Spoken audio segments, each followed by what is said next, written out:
Levi Bellfield aka the Bus Stop Killer. Country, England. Victims, 3. Method, bludgeoned.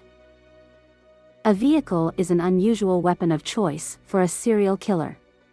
Still, Levi Bellfield was an impulsive killer who had an overinflated ego, despised rejection, and had a pathological hatred of blonde-haired women.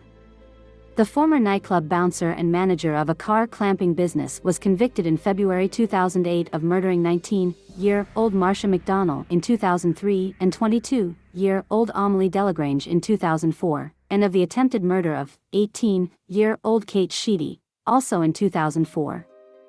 Former convent school head girl Kate Sheedy, 21, said a vehicle raced towards her after getting off a bus, knocked her face down, then reversed over her before roaring off.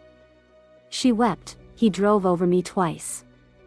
I think that's quite enough, relating how she was run over and left for dead by a stranger in a people carrier. Kate, who was only a 2-minute walk from her home, had a crushed liver, punctured lung, broken ribs and collarbone, and a lacerated back. She told the Old Bailey, "I tried to stand up and fell straight back on the ground again. I tried to shout, but it was barely a whisper.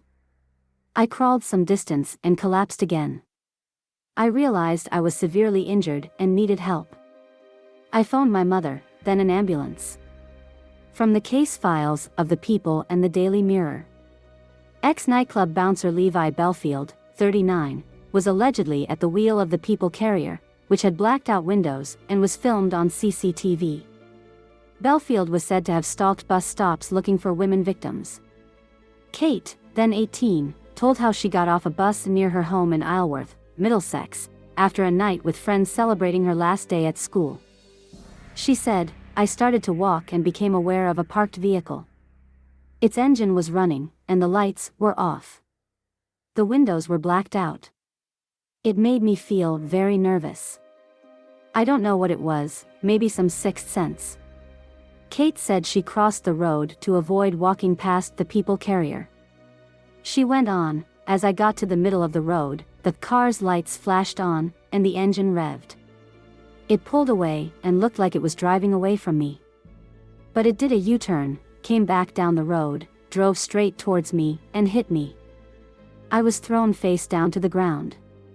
It drove straight over me. My head was underneath the car, and my legs were protruding out. The right-hand front wheel went over me. Then it braked suddenly and reversed completely over me so that the same wheel went back over me again.